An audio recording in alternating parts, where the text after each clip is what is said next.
Hello friends, जय हिंद। हम लोग चैप्टर सॉल्व कर रहे हैं सरफेस एरिया एंड वॉल्यूम। तो स्टूडेंट्स, इसमें एक्सरसाइज चल रही थी 13.3। बहुत ही अच्छा चैप्टर है आपके एग्जाम के लिए, मन लगा के पढ़िएगा, है ना। जीत हम लोगों की ही होगी।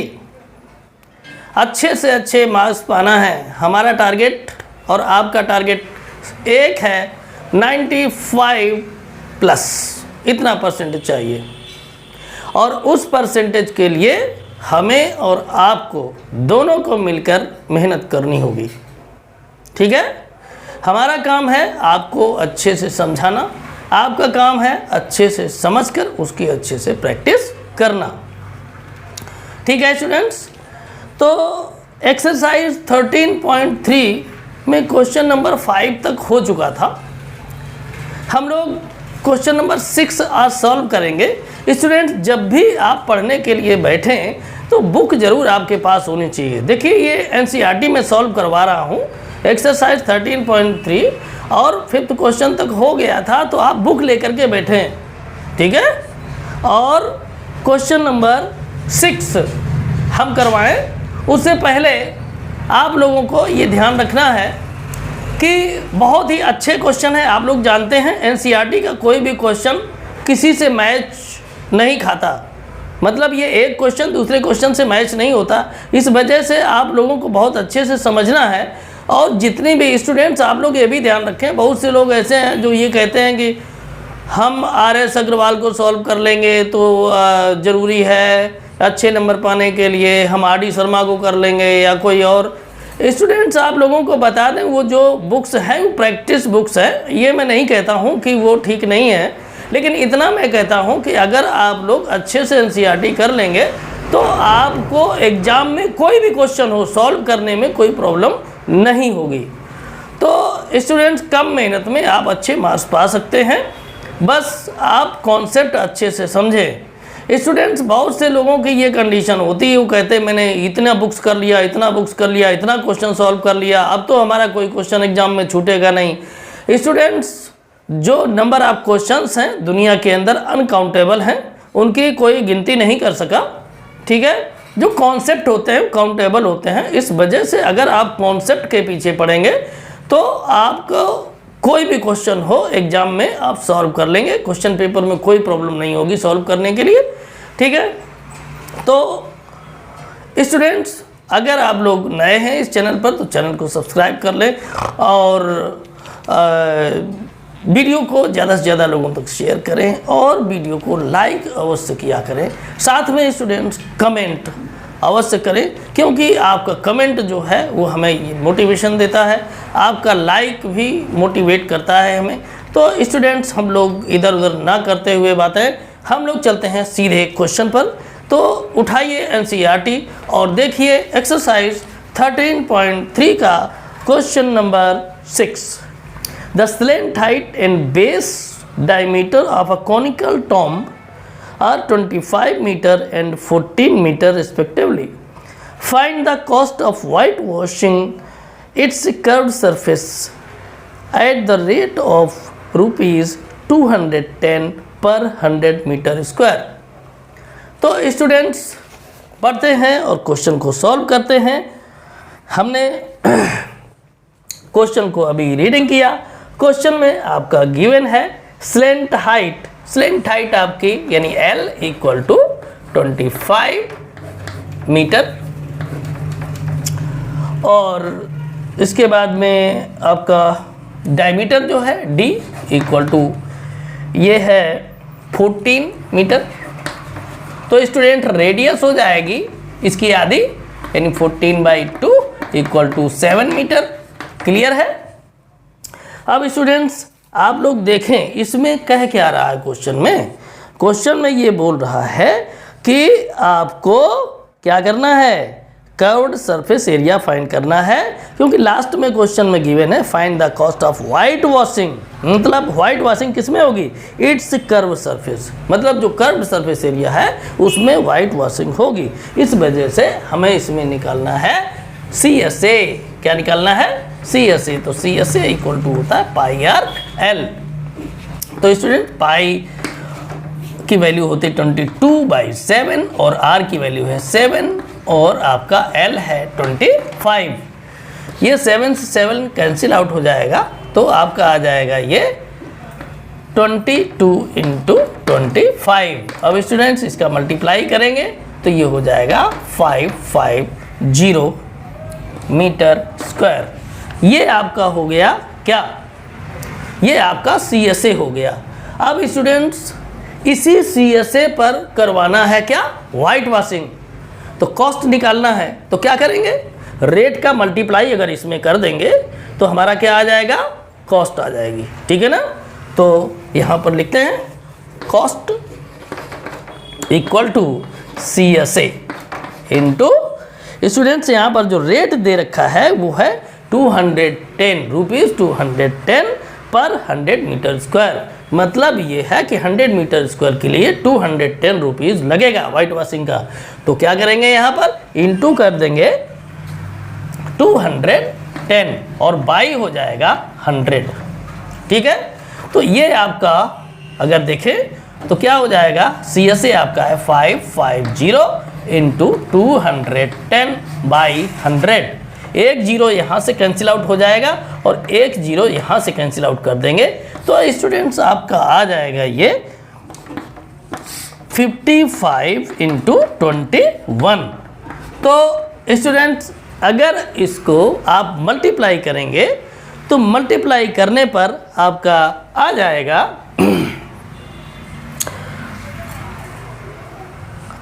₹1155। मल्टीप्लाई करेंगे आपका यही आएगा, ठीक है। बिल्कुल आसान सा क्वेश्चन था। उम्मीद करते हैं कि आपको ये क्वेश्चन अच्छा लगा होगा। और स्टूडेंट्स देखिए, आप लोग डर जाते हैं, आप लोगों को डरना बिल्कुल भी नहीं चाहिए। क्यों?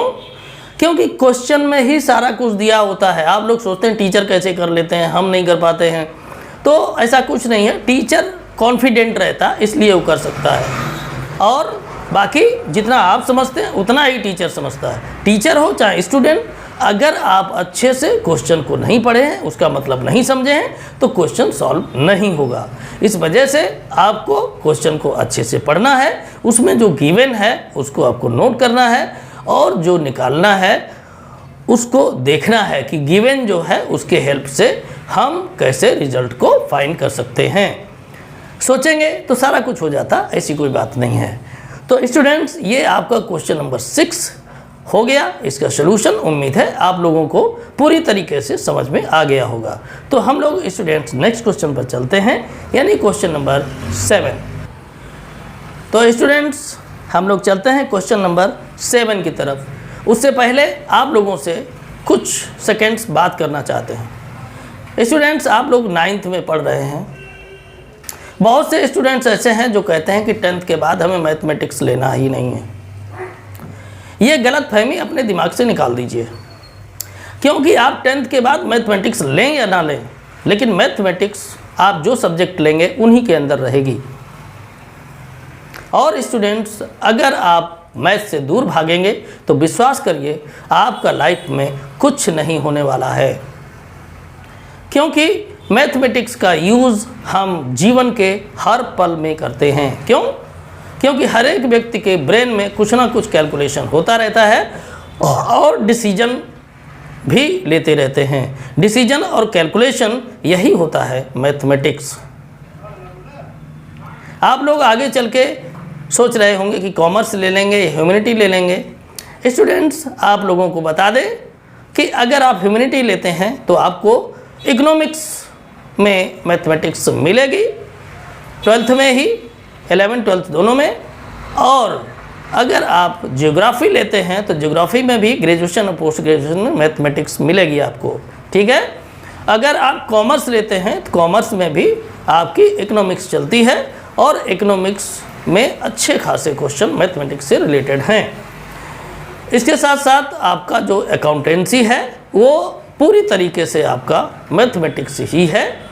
प्लस माइनस मल्टीप्लाई डिवाइड जिससे आप भागते हैं उससे अकाउंटेंसी भरी पड़ी है।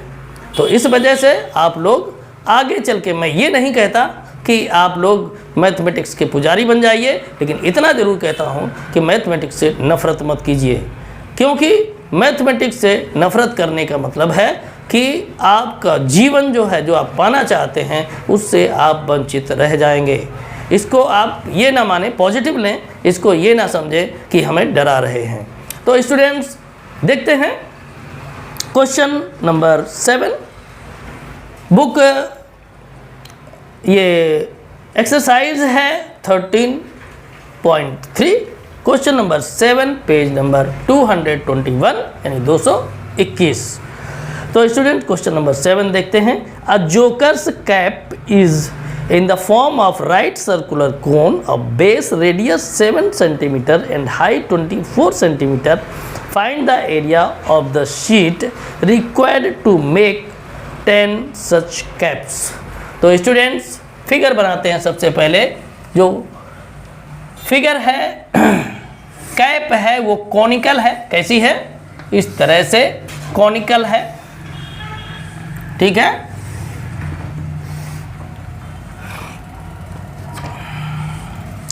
यहाँ पर आपका रेडियस गिवन है r = 7 सेंटीमीटर और हाइट भी आपका गिवन है 24, h = 24 सेंटीमीटर। स्टूडेंट्स जैसे हम फिगर बना रहे हैं उसी तरीके से आप लोग भी फिगर बनाएं। अब स्टूडेंट्स इसमें क्या है, ये कैप है, आपको पता है कि कपड़े की बनती है। तो कपड़े की कैप बनती है तो कैसे कपड़ा कहाँ पर लगता है, तो आप ये देखिए, इसके चारों तरफ कपड़ा लगता है। कैप अच्छी तरीके से आप लोगों ने देखी होगी।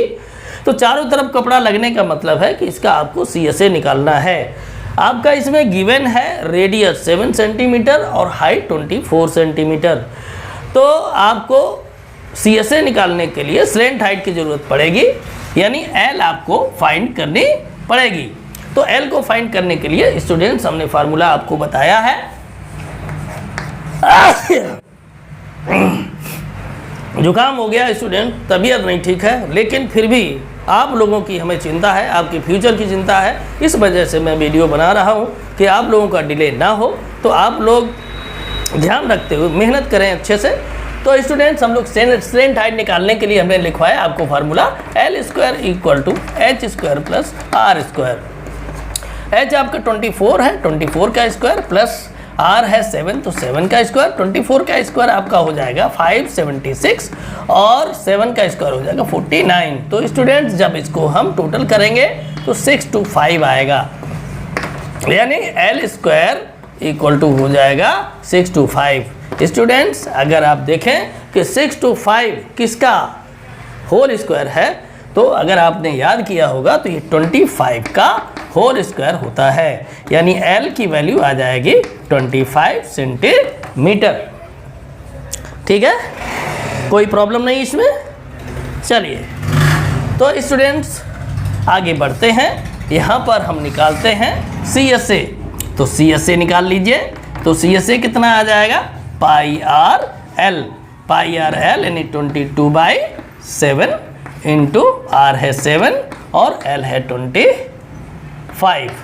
तो 7 से 7 कट हो जाएगा। स्टूडेंट अभी पिछले क्वेश्चन में हम लोगों ने किया था 22 का 25 में मल्टीप्लाई, तो आया था 550 सेंटीमीटर। उसमें था मीटर स्क्वायर, इसमें है सेंटीमीटर, इसलिए सेंटीमीटर स्क्वायर। ठीक है, क्लियर? यहाँ तक तो कोई प्रॉब्लम नहीं होनी चाहिए स्टूडेंट्स। अब यहाँ पर ये जो आपका एरिया आया है, ये एरिया आपका आया है एक कैप का। कितना आया है? एक कैप का। तो आपको चाहिए कितने? 10 सच कैप्स। तो यहाँ पर आप लोग स्टूडेंट्स देखें क्या करेंगे, 10 से मल्टीप्लाई कर देंगे। जब 10 से मल्टीप्लाई करेंगे लिखेंगे area of such 10 caps equal to, ये हो जाएगा एक कैप का एरिया कितना है ये, यानी 550 और 10 से मल्टीप्लाई कर देंगे तो ये आपका आ जाएगा 5500, ये हो जाएगा सेंटीमीटर स्क्वायर। तो स्टूडेंट्स यही आपका क्वेश्चन नंबर 7 था। उम्मीद है कि आप लोगों को अच्छे से समझ में आ गया होगा। स्टूडेंट्स आप लोग मैथ्स को या कोई भी सब्जेक्ट हो, आपको अगर अच्छे नंबर्स लाने हैं तो आपको ये चाहिए कि एक टाइम टेबल बना लें और हर सब्जेक्ट को भले ही आधे घंटे पढ़ें, लेकिन आप लोग पर डे पढ़ें, क्योंकि पर डे अगर आप लोग पढ़ेंगे तो आप लोगों का हर सब्जेक्ट अच्छे से कंप्लीट होगा, और जब अच्छे से कंप्लीट होगा तो आपके मार्क्स भी अच्छे आएंगे। तो स्टूडेंट्स हम लोग चलते हैं इस एक्सरसाइज यानी 13.3 का लास्ट क्वेश्चन, यानी 8 क्वेश्चन ही हैं इसमें, तो लास्ट क्वेश्चन है 8th, उसको देख लेते हैं। उससे पहले स्टूडेंट्स आप लोगों से मन करता है कि कुछ चीज़ें शेयर करें, बस ज़्यादा नहीं, 10-20 सेकंड लेंगे, उससे ज़्यादा नहीं। तो स्टूडेंट्स आप लोग ये सरफेस एरिया एंड वॉल्यूम पढ़ रहे हैं, ये आप लोगों का 10th का फाउंडेशन है। सरफेस एरिया एंड वॉल्यूम आपका 10th में भी है। आप लोग अगर अच्छे से पढ़ लेंगे इसको तो 10th में आपको प्रॉब्लम नहीं होगी। अदरवाइज 10th में सरफेस एरिया एंड वॉल्यूम के काफ़ी ट्विस्टेड क्वेश्चन हैं जिसमें आप लोगों को प्रॉब्लम होगी। तो आप लोग मन से पढ़ें, आपके एग्ज़ाम के लिए ही नहीं ये चैप्टर इम्पॉर्टेंट है, बल्कि 10th के लिए भी इम्पॉर्टेंट है। अगर आपने इस चैप्टर को बहुत अच्छे से पढ़ा तो 10th में भी सरफेस एरिया एंड वॉल्यूम आपको कोई प्रॉब्लम नहीं होगी सॉल्व करने में। ठीक है, तो स्टूडेंट चलते हैं, हम लोग देखते हैं इस एक्सरसाइज का लास्ट क्वेश्चन, यानी क्वेश्चन नंबर 8। बुक आप उठाएं एनसीईआरटी की और देखें exercise 13.3 question number 8। A bus stop is vacated from the remaining part of the road by using 50 hollow cones made of recycled cardboard.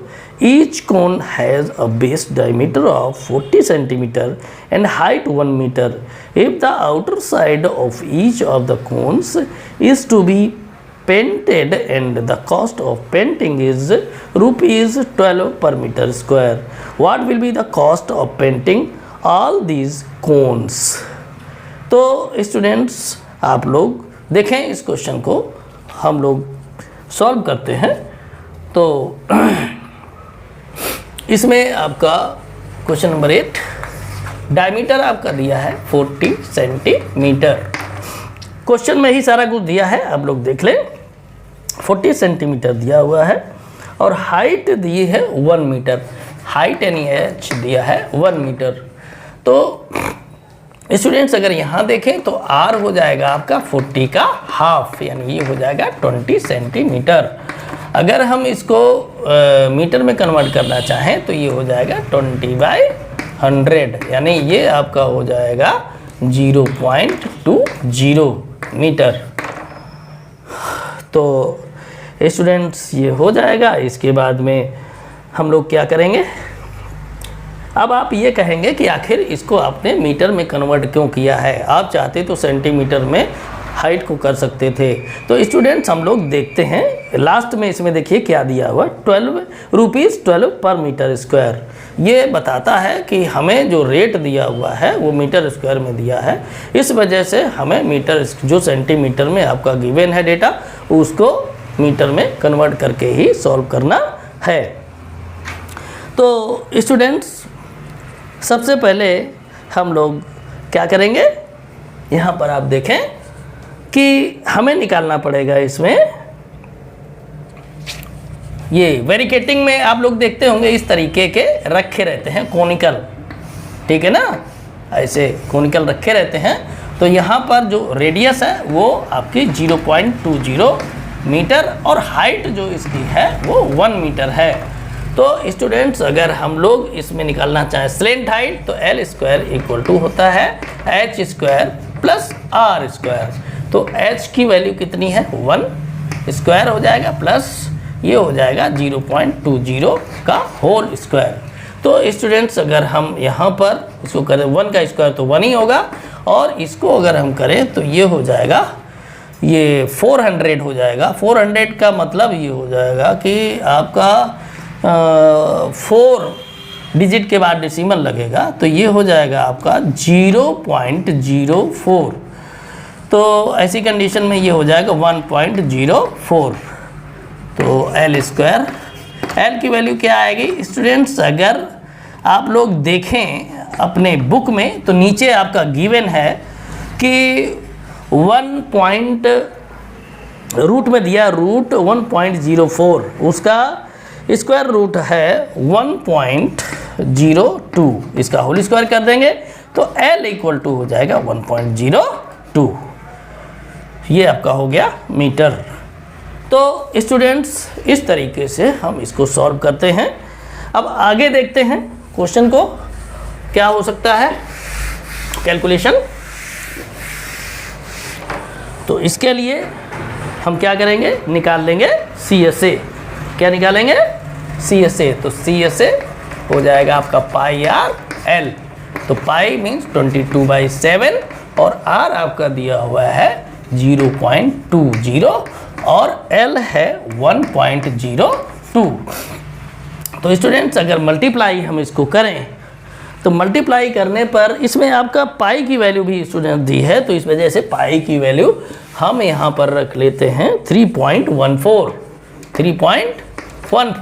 तो स्टूडेंट्स अगर इन सब का मल्टीप्लाई हम करें तो मल्टीप्लाई करने पर हमारा जो आंसर आएगा वो आएगा 0.64 मीटर स्क्वायर। अब स्टूडेंट्स ये जो दिया हुआ है वो आपका जो कॉनिकल आपका दिया हुआ है बैरिकेडेड करने के लिए, उसका एक का ये एरिया दिया है और कहा है 50 सच 50 कौन से एरिया ऑफ, ऐसे कर लेते हैं, area of such 50 cones equal to क्या हो जाएगा 50 इंटू 0.64। तो स्टूडेंट्स अगर मल्टीप्लाई हम इसका करते हैं तो मल्टीप्लाई करने पर हमारा कितना आ जाएगा 32। कितना आ जाएगा 32। ये 32 मीटर स्क्वायर हो जाएगा। ठीक है, अब इसकी हम निकालेंगे कॉस्टिंग। क्या निकालेंगे? कॉस्टिंग।